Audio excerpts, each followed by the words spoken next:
Hi, everyone. Sometime you can ask me how many times I read The Lord of the Rings in high school. And thank you, John. So it is my honor and my pleasure to introduce our next keynote speaker, Ambassador Francis Rooney. Yeah. And obviously, many of you know of him already. So in addition to being a successful businessman, he represented Florida's 19th district in the U.S. House of Representatives from 2017 to 2021. Prior to that, he served as the U.S. Ambassador to the Holy See from 2005 to 2008. Ambassador Rooney has endeared himself to CCL in many ways, including as a speaker at our Catholic Conference in 2021, and as the Republican co-chair of the House Climate Solutions Caucus from 2016 to 2018.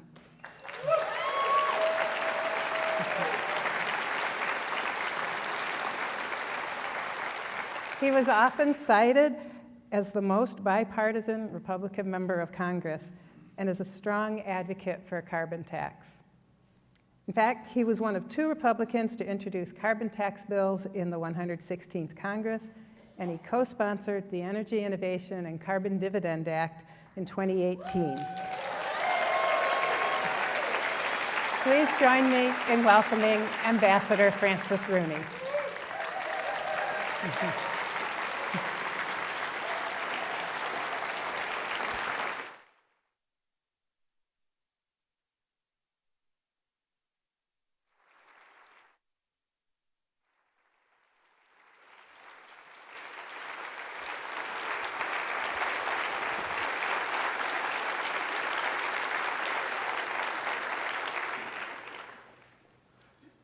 That was really nice. You know, being a bipartisan, pro-environment Republican in an R+15 district was never received applause like that. Sometimes I needed to wear a flak jacket. So I thought I'd say a few things, hit a few points that Madeline and Zori thought would be useful, and then have questions, because I've always found people are a lot more interested in what they want to know than what I might think they want to know. Get up this thing where I can see it. Okay, so the first thing, they talked about some perspective about congressional bipartisanship. And it's not an oxymoron, it can't happen. The Republicans, unfortunately, well, all the elected officials, but certainly the Republicans are captive to their support and their support and the environment in which they work. That's their district and the kind of people that can make life difficult on them, like right-wing media. I had a good friend who was a congressman from Michigan who understood where we were trying to go. And he came up to me one time and said, you know, I understand this stuff. You're absolutely right. But every time I say anything that's remotely pro-climate reform, I get carpet bombed by the right-wing media. And then I got to go out there and spend a whole lot of money on ads to fight my way back up to where I was. And so somehow or another, we've got to get a better mousetrap. And I think if anybody's working on that, it's you all.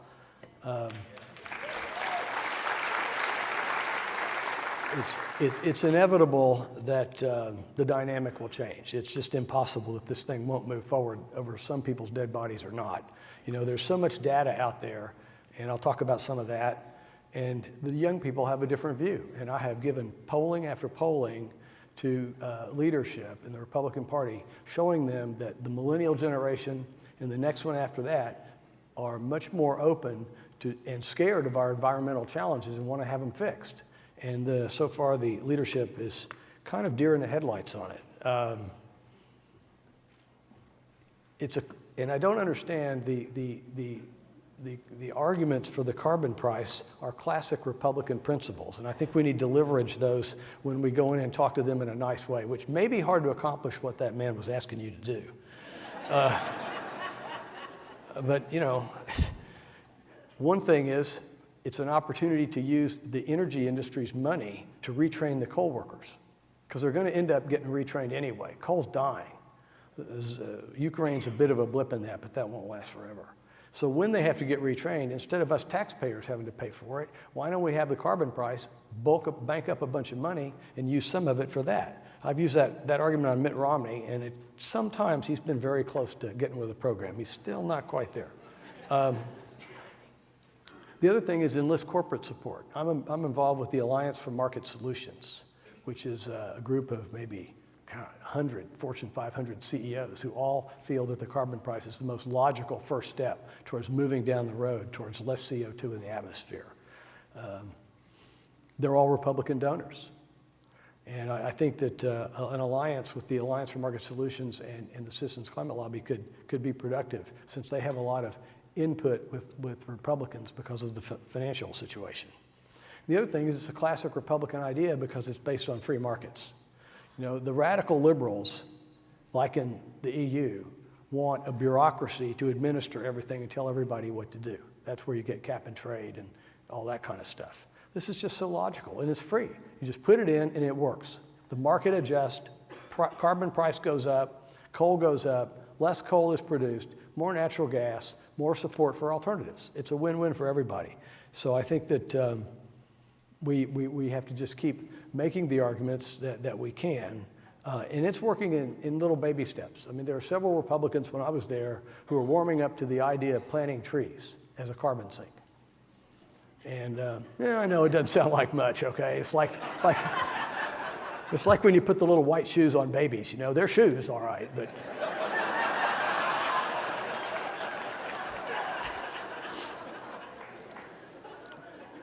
So the Climate Solutions Caucus is something that Madeline asked me to mention. You know, it could be a very efficient forum for us, and I hope you have some people that can get to who's on the committee now and engage them as partners and maybe in some op-eds and some publicity showing that there can be bipartisan effort to fight climate change and to fight CO2 and things like that.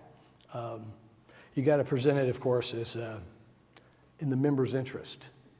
And when it's bipartisan, I think with the growing call for bipartisan things, it could be in the members' interest. And you got to remember that Congress is reactive at its core. It is not proactive, it's totally reactive. Self-preservation is the overriding instinct in the Congress. Keep your job, don't take too much flack, don't have to raise any extra money. And that's part of the problems that we have now, is it made it so conservative, not ideologically conservative, so reluctant to step out and take any risk because they want to preserve what they've got. And you don't get anywhere without taking risk. Certainly the founding fathers took plenty of risk, or we would still be part of England. Fundraising, you know, don't make any waves. Don't anger a vote or a dollar. And the demands of fundraising are so great on all sides, all ideologies, that nobody wants to alienate a donor. And that's where you get into your problems, like with drug pricing, environmental, guns, et cetera, because the lobbies are killer strong. I have the honor of having thrown Grover Norquist out of my office when he came in. Yeah. He came in to beef at me for the carbon price bills. And I said, forget it. It's not a tax. It's a price. Get out of here.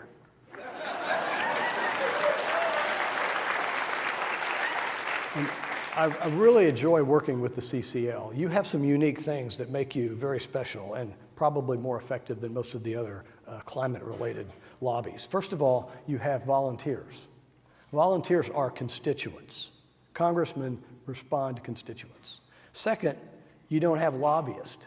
And it's really great to be able to say, we don't have any lounge lizards here. We have real people. I think that the nonpartisan principle is very good, and very few people can apply what they say when they talk about nonpartisan, and you all are, and that's really important.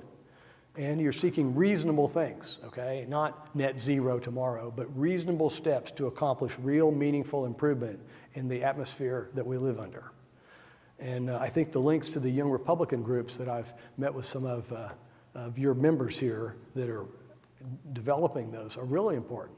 Because all these members in the Republican, I just know the Republican side of things, they rely on these school Young Republican clubs to help them in neighborhood walking, getting out information in the district, the blocking and tackling of selling a political message. So they're a really critical link, and you all have better access to them than anybody. And you know, the fact that you're practical is a very important thing. You know, the market solution, like I mentioned, the thing about permitting reform. I mean, you know, that's one thing that Donald Trump had a good idea. Let's streamline permitting reform so we can get infrastructure projects and other kinds of projects done quickly instead of having them bogged down. Now, he didn't apply it. Nothing happened. But if we could use that principle that you're pushing to accelerate clean energy projects, things like carbon sequestration, hydrogen, the new nuclear, which doesn't use enriched uranium. We were just talking about that earlier. The political enmity towards nuclear is totally unreasonable when you look at the way you can do it today versus the way you did 3 Mile Island. And then you can have greener oil and gas. We always use CNG for our fracking instead of diesel. It costs a little more, but it's certainly worth it for the environment. We recycled all of our water until there's nothing left but a little cake of stuff that you go put in a dump. And you have minimum surface invasion. Pennsylvania, being very environmentally centric, has made it very difficult for an oil and gas company to use the kind of spread out pad that they used to use out in Texas, where, you know, if you've been to West Texas, you'll see there's not a whole lot to destroy. But in Pennsylvania, there is. They have figured out how to use a very small pad and drill several wells off of one pad. And that's a huge improvement. So instead of taking out a half acre, you know, you take out, I don't know, 40 by 40. And that's a great thing for the environment. The other thing is green construction. I'm in the construction business, so I'm sensitive to this. Like low energy glass, fretted glass, and things like that can radically reduce consumption of energy, air conditioning. Permeable hardscapes. Hopefully you'll see more and more hardscapes, streets, sidewalks, et cetera, pat plazas that don't have grouted joints, so that the water can go down into the rain and stuff can go down into the water and doesn't have to enter the storm sewers, and relieves the pressure on storm sewers, which, as you know, anytime they're within 100 miles of water, where do storm sewers enter out? They end up going out into the lake, river, or Gulf of Mexico in our case. And then there's new concepts of load leveling HVAC, which will balance hot and cold. And those are all good things that can be worked on. They're practical. And I know you all are practical in what you're trying to do. I noted that the success has to be inevitable. It has to be because there's so much evidence and there's so much risk. You know, we have obvious, documentable glacier melt, big time. That's a really scary thing. And you can get that message out by pictures, and you can get it out by data, cubic feet of major glacier loss per year, et cetera. We have obviously documentable acid in the water and the air. And anybody that likes the water to snorkel or scuba has probably seen coral bleaching, where you're cruising along this beautiful reef with all these great fish, and all of a sudden this big white blob. It's like someone put a white shirt down there. And that's coral bleaching. And it's happening even in the Bahamas. And it's really bad off of Florida. And then we have sea level rise. And I think more and more people, even Republicans, are starting to realize the risks that CO2 in the air has brought to the level of the sea. And we have resiliency officers now. Florida has the first resiliency officer ever. And the very first one was Miami Beach. But now the state of Florida's got one. And that's a good thing. The other thing is observe sea temperatures. I've been deeply involved in reading about and studying what the impact of observed increased sea temperatures has done to the migration of marine animals. Lobsters have moved north. They recorded 20 degrees centigrade temperatures in the Black Sea a couple of years ago, killing off things like herring and all the cold water fish. Down where we are, Southwest Florida, we're kind of the epicenter for pollution based on nitrogen and phosphorus. So we live with the horrible effects of pollution every day. And that's a big part of why I ran for Congress. You know, we have this red tide, you know, the algae blooms that move up and down the coast when the water gets above 80 degrees. And they used to be, when I was a kid, in North Florida, algae blooms would go about the first 24 to 30 inches of the water column. Well, now they go down 70 feet. They make the whole offshore totally hypoxic. Everything off of Louisiana is totally hypoxic. Now the west coast of Florida is totally hypoxic because of all the stuff that has been in there to fortify the red tide. And you probably read about our green slime problem. That's something called cyanobacteria that is created by the combination of nitrogen and phosphorus. And it will kill you. If you get in the water with that and it gets into your skin, it will kill you. Now, you've probably been reading about this sargassum outbreak all over the world. All this sargassum grass that's coming across the, about latitude 18 north, across to hit the Caribbean and South Florida and things like that. And when it gets on the beach, it releases hydrogen sulfide. So what's going to happen to your tourist economy in Delaware or Florida or South Carolina when someone pays money to rent a house to go to a beach with hydrogen sulfide fumes everywhere? Not good. I've done a lot of work with the ocean heat content, and I tried to work with members on that. It's a little complex for them, but it's not complex for anybody else. And the Brookings Institute has, I'm sure you do too, but they have fantastic charts about plotting the rise of the 3,000 meter and the 1,000 meter ocean temperature changes over the last 20 years, and it's dramatic. And that's going to create bigger storms, which creates more problems for coastal communities. And that's a message that needs to go part and parcel with protecting the environment and reducing CO2, because that's where it comes from. And the other interesting thing about the Brookings slides is they have slides that show the impact on geographies in the world over the next 50 years. And guess what? The red states in the US, the ones that are most anti-climate change and environment, are the ones that are going to suffer the worst. We'll be growing grapes in Michigan, and those guys down there in Alabama won't be able to grow anything. So there's some really imperatives that if we could get the data out there, I'm sure some people will start to realize how important that is. So I thought I would close with on the concept of the imperative of the effort with one of my favorite quotes from President Kennedy. He wrote this about nuclear war, but I think it applies to us too.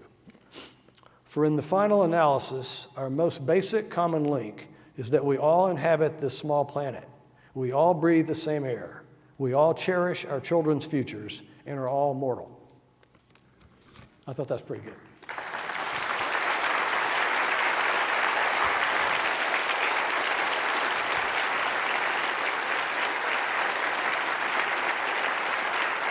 Thank you. So, according to this clock over here, it's about what Madeline said to do. So we've got plenty of time for questions. All right, so folks can be writing their questions on the cards on your table. We will come by and pick them up. So Ambassador Rooney, we'd like to start with the first question we have, and you touched on this a little bit with the red tide, the impacts you're seeing in Florida, but can you tell us the story of why you became active on climate change? Well, first of all, I can read.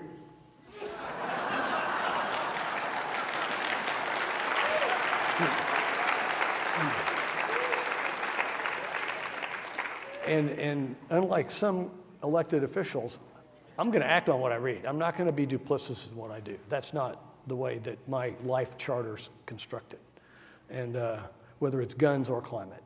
And you read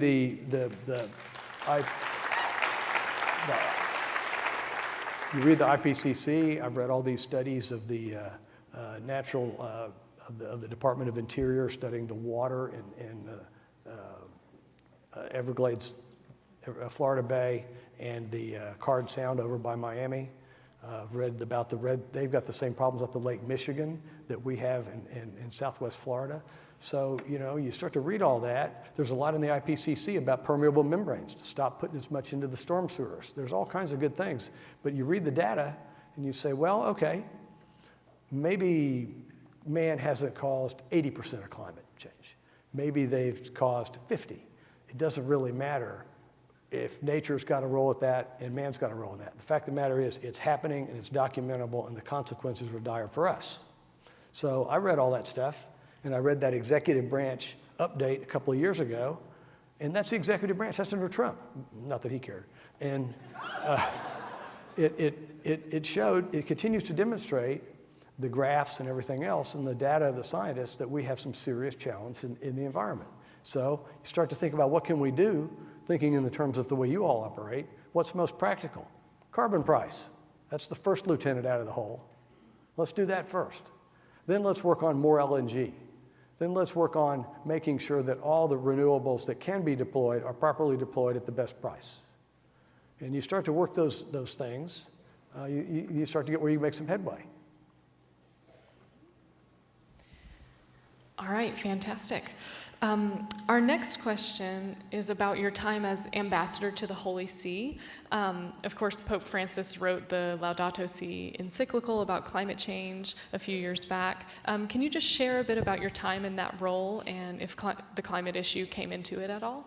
Sure. I mean, it was a great opportunity for me and my family. We loved it. And President Bush was very interested in the role the Holy See could play in the world, which made the mission quite vibrant. I probably talked to the president as much as any other ambassador, including Will Farish in London.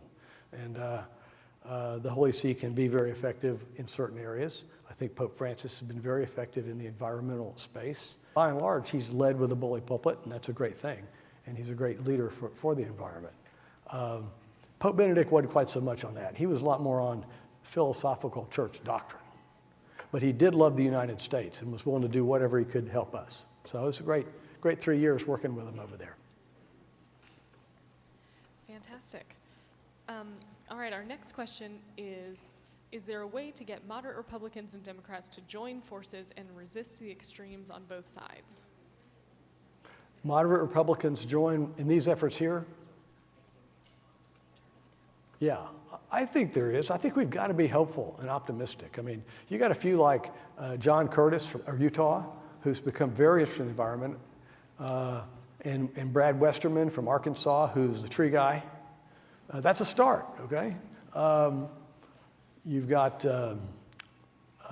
Brian Fitzpatrick from Pennsylvania is certainly predisposed to support all of these initiatives. Sure, and that's where we get into making the environment a safe space for legislators. That would help. But over time, especially as the young people start to vote, you know, millennials, and the next generation after that, whose alphabet number escapes me, are polling very clearly about how they feel about the threat to the environment and their responsibility as young stewards with a long life ahead of them to help do something about it. And I think that's a voice that we need to unite, team up with, and publicize as much as we can. All right.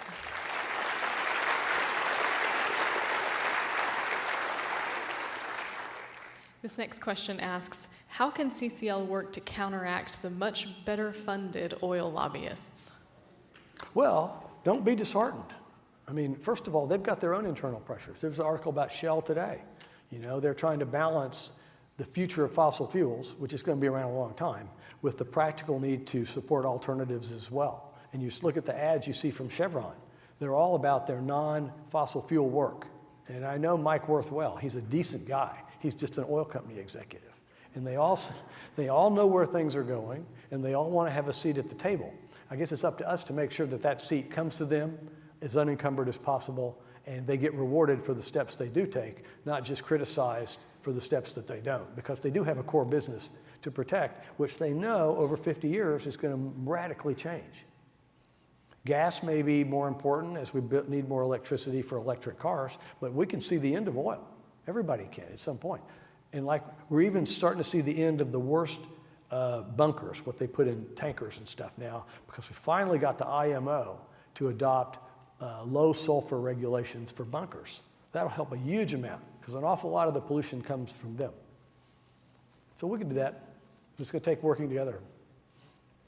Absolutely. This next question is I'll say asking... one more thing. That guy just talked about don't demonize your adversary unless you absolutely have to. That applies to the oil business. All right. This next question asks for your perspective on the political climate on Capitol Hill for passage of a carbon fee compared to the time when you were in Congress, and also what, in your view, what can we do to improve that climate for passage of that carbon fee? I think it's probably better than when I was there because we have a very slim Republican majority. The first 2 years I was there, we had a big Republican majority. And then, of course, the next one we lost it. But I'm going to be working with George Baracus. I think George is here. And his people with a guy, former ambassador under Obama, Bill Eco, to try to raise some money to hire some high-powered lobbying firms that have a track record of influencing difficult public opinion issues like this in the Congress. And that's one effort, okay? The other effort is all these volunteers that you have and working with college Republicans and people like that, just working on those members to realize that this is not a hostile or adversary situation, it's saving our planet. And they'll ultimately get more credit for doing it than they'll get a tax for not doing it. I mean, believe me, I know that because I was the R+19 district. And I convinced those people that it was the right thing. And it took them, wasn't easy, but they finally understood it.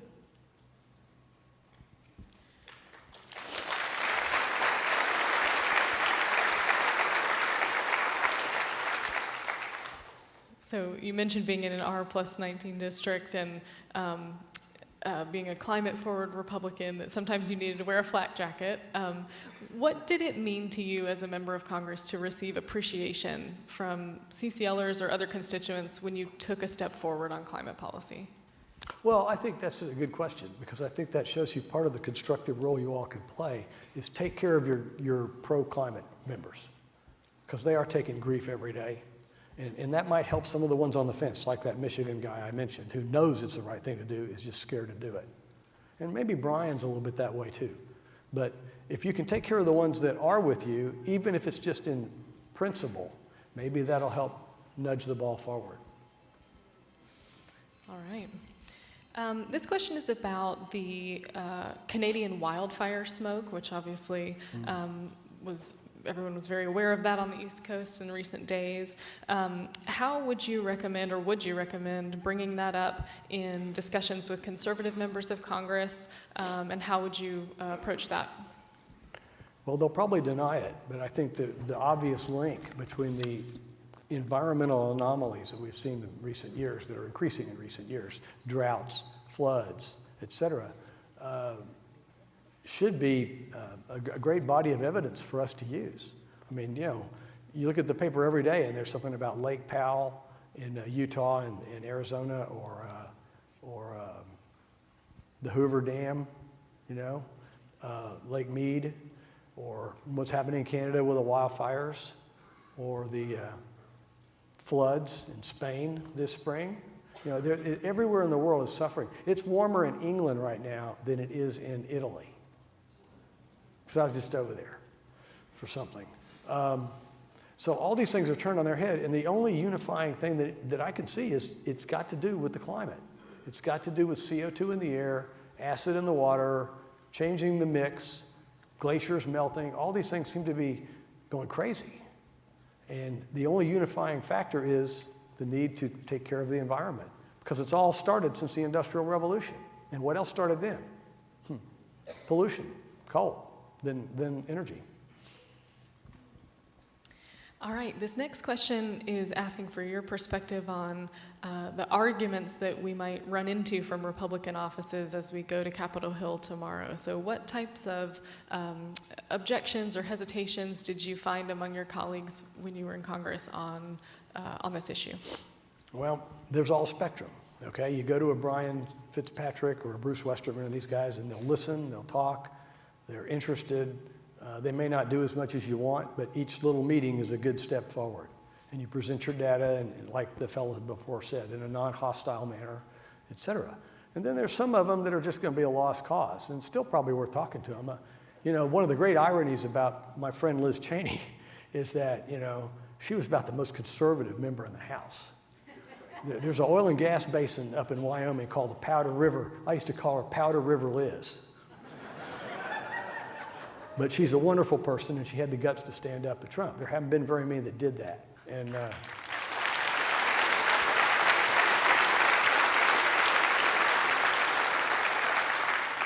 when I wrote my op-ed the day after the election, I said it's time to get over it and move forward. Biden's legitimate president. That's what our country's built on. And by the way, Gore and Nixon had a whole lot bigger beef than Trump did. And I got 6 death threats. And one of them was from some old guy living about 20 miles north of me. I told the FBI, I said, look, I've been hunting birds since I was a kid. You tell that son of a bitch to come down here.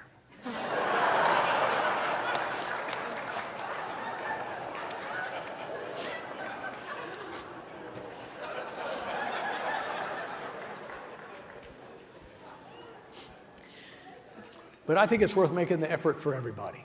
Liz Cheney, right on over to Brian Fitzpatrick.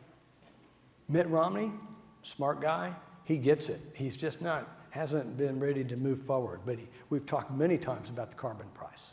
He's a business person. Any business person gets the carbon price. That's why I said before, if we can enlist the Alliance for Market Solutions, I'm not sure how, if there is a deployed as you are with congressional leaders, might get a 1-2 punch.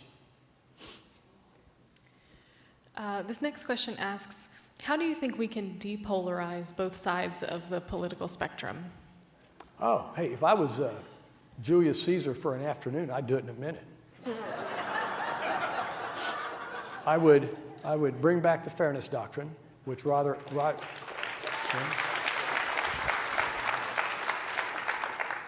Ailes got Reagan to take that out so he could start Fox News, and we know what's happened since. I would somehow or another stop gerrymandered, highly partisan districts.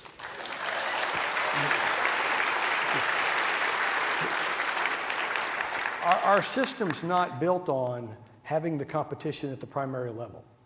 It drives everybody to the pollers. There's nothing in the middle, and the old system of legislative give and take is broken down horribly. If we could go back to having the kind of districts we used to have where the fights in the general election, where all the people have a voice. My district, Democrats don't have a voice. It'd be good if they did. It'd keep some of our guys from being so nuts sometimes. At the end of Clinton's first term, 26% of congressional districts were considered highly partisan. Now you know it's like 80. That's a serious degradation of our democratic institutions. We've got to deal with that. The other thing I would do, campaign finance reform.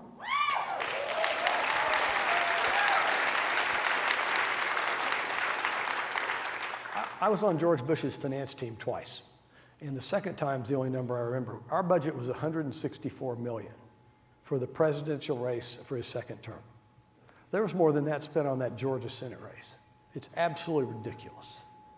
And there's got to be something can be done about it. I don't know how you get rid of Citizens United. Maybe start chipping away at it. Maybe pass some laws that would get contested, that gives the Supreme Court a chance to put some corners around it. It's a terrible decision, right there with DC versus Heller. And then that would be one thing. The other thing, the big enchilada, term limits. I mean, come on. Our founding fathers had real lives out there, okay? They came to do their service and went home, like Tacitus. And they couldn't envision a career, a political class, of someone serving like 50 years or something, or even 20, even 10. You need fresh blood, new ideas, and to keep things moving forward, not sclerotically laid in stone. And we have that now. And I introduced a term limit bill, just like everybody else, that required a constitutional amendment. Well, that's never going to happen. And everybody loves to jump on those bills and go home and say, look, man, I'm for term limits. Look at this bill that my name's on here. And it's really ridiculous because no one's going to have a constitutional amendment. And as a conservative, I'm not sure I would want to have one because you open that egg crate, you don't know what you're going to find in there. So, but nonetheless, I introduced a bill that didn't require a constitutional amendment. It just said after 12 years, your salary stops. Yeah.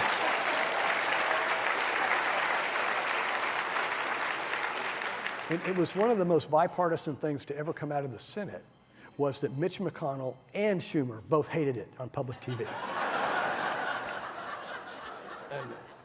And they all said, oh, well, it's just going to mean only rich people could serve in Congress. I said, not necessarily. If you serve there 12 years, go get a job. Most everybody else has got to do that, you know? I mean, that was the idea of what Jefferson and Adams and people they disagreed politically, but they both agreed on the structure, that it was a citizen-led government by temporary legislators. And if we could somehow get back to that, I think things would be a lot better.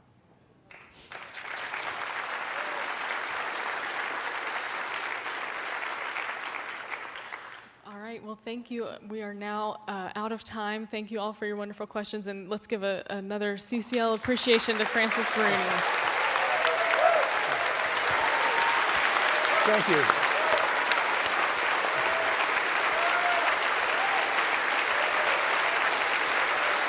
Thank you for having me. You guys are great.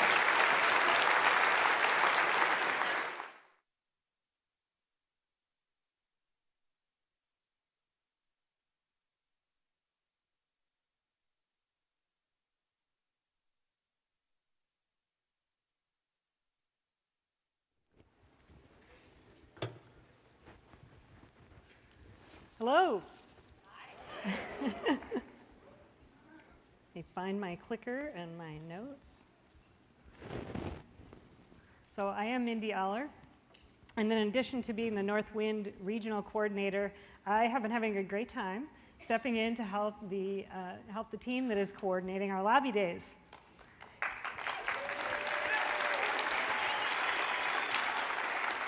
So how many of you are here for the first time for an in-person lobbying? Look at all those hands. That's fantastic. So I'm going to cover some of the logistics of our lobby day, but first I wanted to give you just a little insight into what it takes to coordinate this lobby day. So it takes over 3,000 unique assignments to put 850 lobbyists into 541 potential meetings. And we have over 400 dedicated volunteers that are scheduling these appointments with our members of Congress. That's how we get so many meetings. So then I coordinate with my 13 fellow regional coordinators, who in turn coordinate with their state coordinators and group leaders and liaisons, as we all work to fit 850 people into over 500 potential meetings with shifting times and many unknown times and differing availability and varying numbers of constituents, some too few for some districts and too many in other districts, with multiple meetings. And we want everyone to have a meaningful lobby day with multiple meetings and each team to have a significant number of lobbyists on the team. So it gets a little bit complicated. But we currently have 427 scheduled meetings. CCL, we are back on the hill.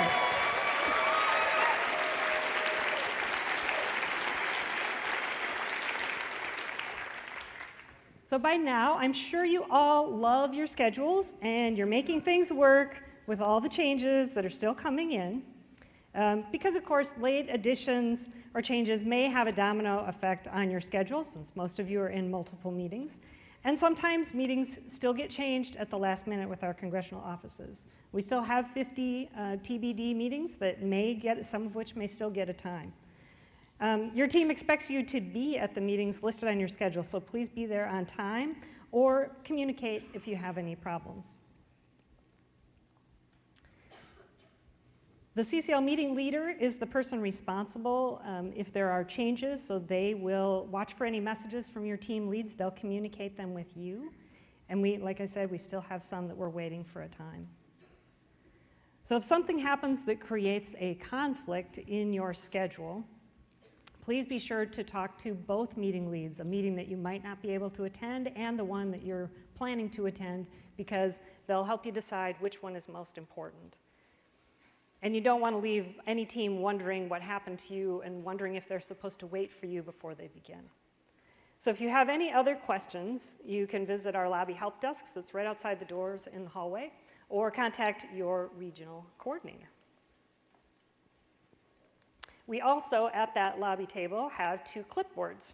So if you don't have as many meetings as you'd like to have, and you'd like to help out with some others, or if you have a meeting that people had conflicts and now you suddenly don't have enough lobbyists, stop at the table. We have 1 clipboard that it lists all of the meetings where we need additional attendees, and we have a second clipboard where people can say, I am available for additional meetings, and put your name on that list.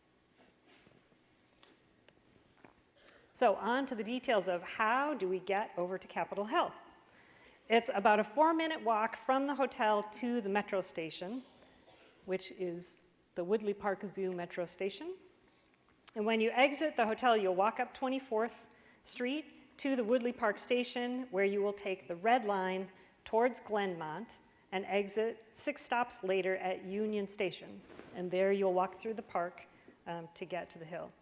Plan to give yourself at least half an hour to get to the hill. So now I want you to turn to page 23 in your program, because this is where the all-important maps are.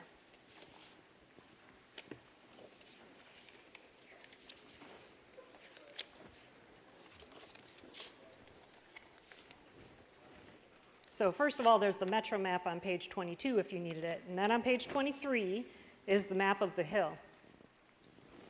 So when you walk outside Union Station, you can see that beautiful gleaming Capitol dome that's been refurbished in the last few years. So you're just going to walk towards it. But here's the really important thing is you need your Metro card, all right? And the best thing is not to wait till tomorrow morning when we're all queued up to try and get our Metro cards, but to try and go over early to pick up your card. So you need to buy the Metro card, and then you need to have money on it. When you've already, if you're just purchasing the card for the first time, it usually puts money on it right away when you get it.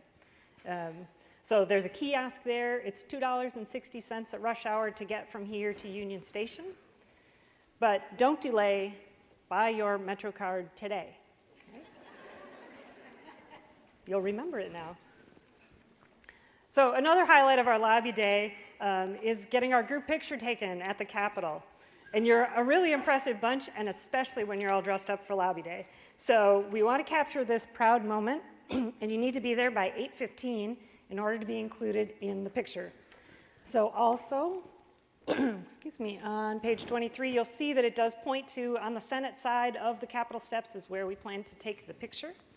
There'll be a group of us that'll be meeting in the lobby about 7:30 to walk to the Metro station together, but be sure you leave no later than 7:45 if you want to be in that picture, and we don't want to miss you. So next up, security and moving about the Capitol area. Plan to take about 30 minutes if you have to go between the House side and the Senate side. Now, if you're a runner and you really like that in the heat of DC, you might be able to cut that down a bit. But you will be having to go outside from one side to the other, and it's a significant gap.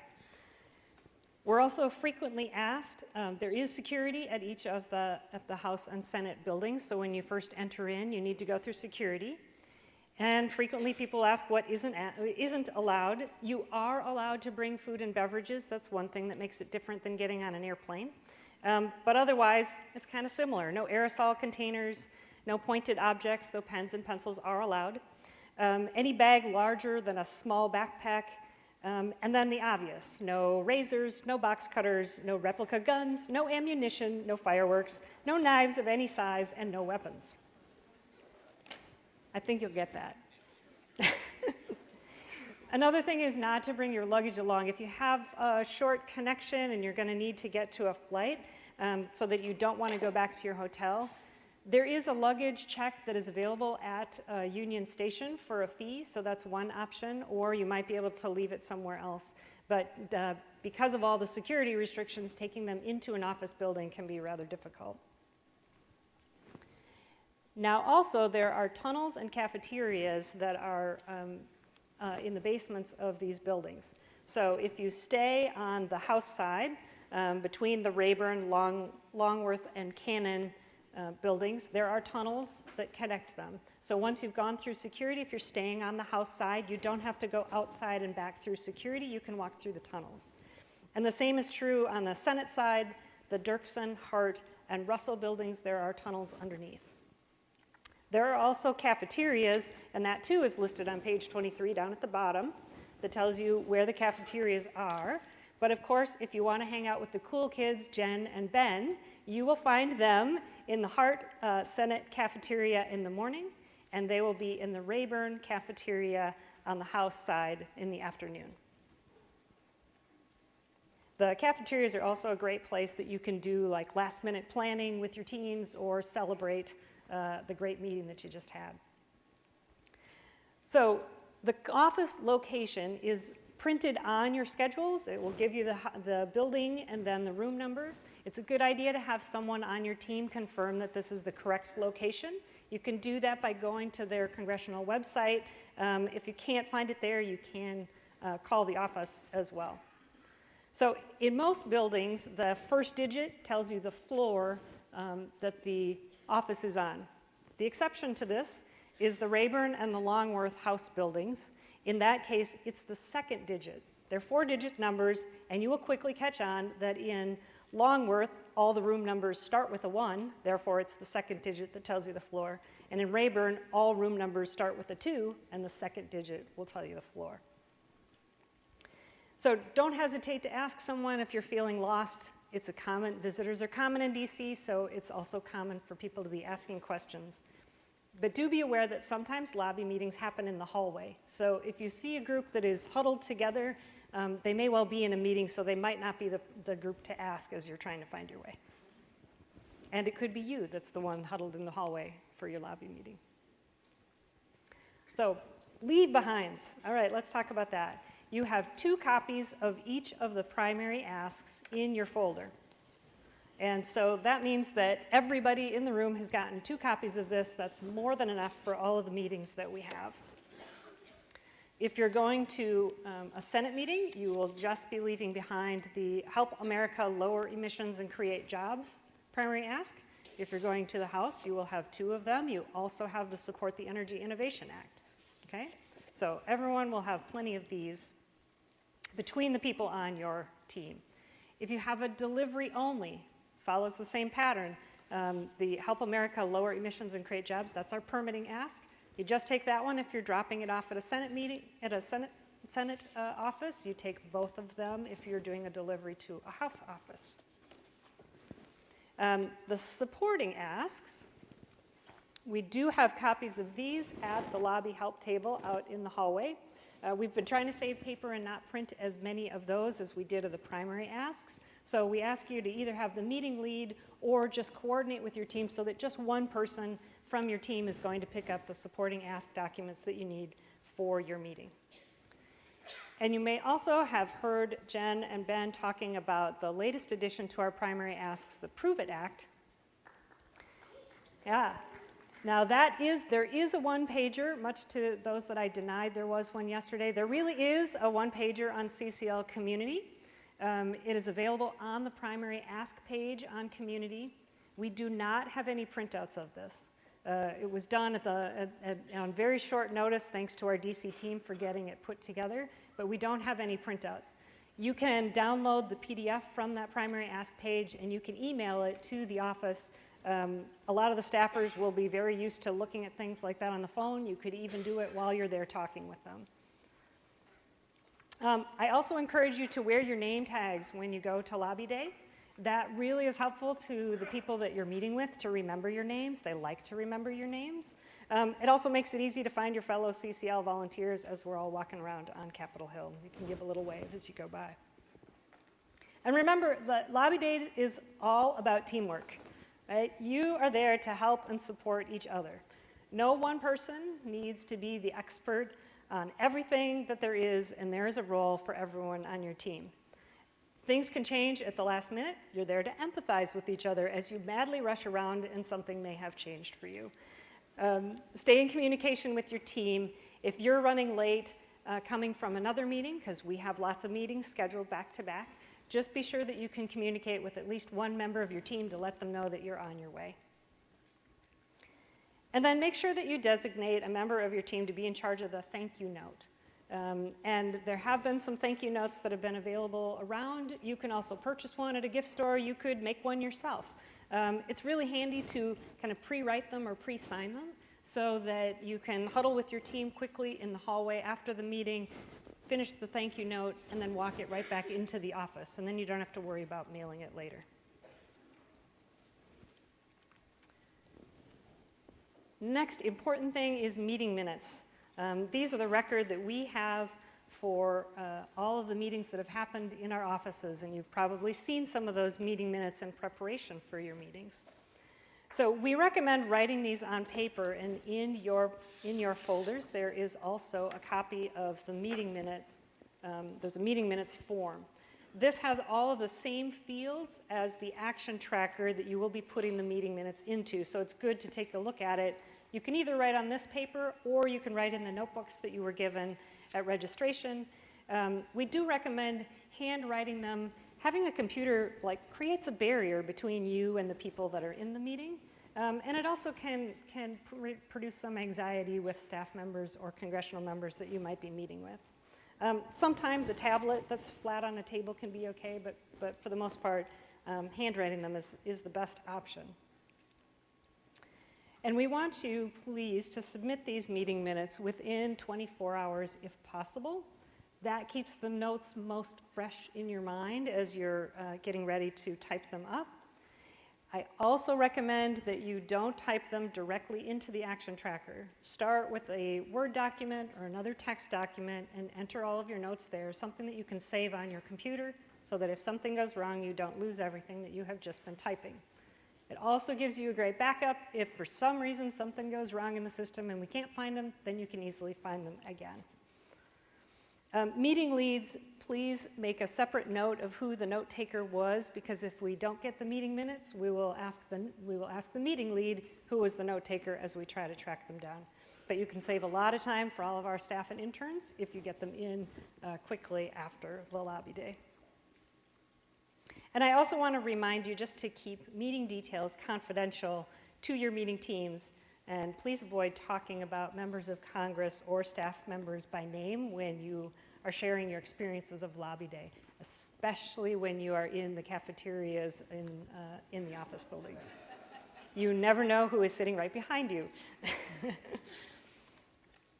So, last but not least, a great way to cap off our lobby day experience is with our reception at 7 p.m. right here in this ballroom. We're honored to have Representative Scott Peters from California who will be joining us. And I am always inspired to hear the stories of our first-timers at that reception. So that is a hint to all of you that this is your first lobby day, to think about being one of those people that's willing to share a bit of what that experience was like on your first lobby day. So there will be hors d'oeuvres and a cash bar. Many of us make a meal out of those hors d'oeuvres. It's usually a good amount, and we really hope to have you here. So if you have any other questions, you can stop by that lobby help desk out in the hallway. And have a great lobby day.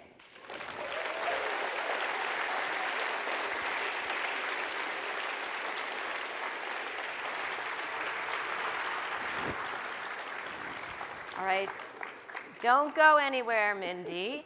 And come on up, Allison Cabisco and Mindy Ayler. We're going to thank both of these wonderful women for the organizing that they've done for us. You did it. Good team.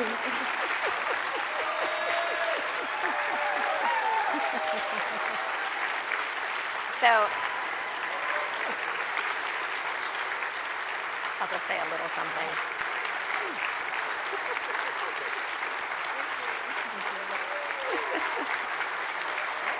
Yeah, just hang on one second.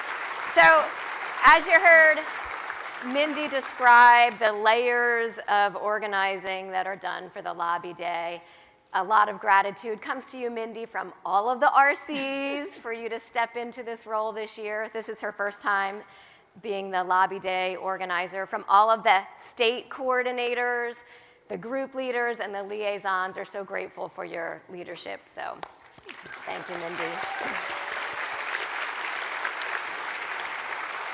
And then, Allison, you have been organizing this conference for several years, and every year it is smooth and flawless, and I know you're the swan with the legs pedaling underneath, but we see it as just floating on still water, and we're also grateful to be able to come here together and learn and prepare to do the lobbying work that we want to be doing, so thank you.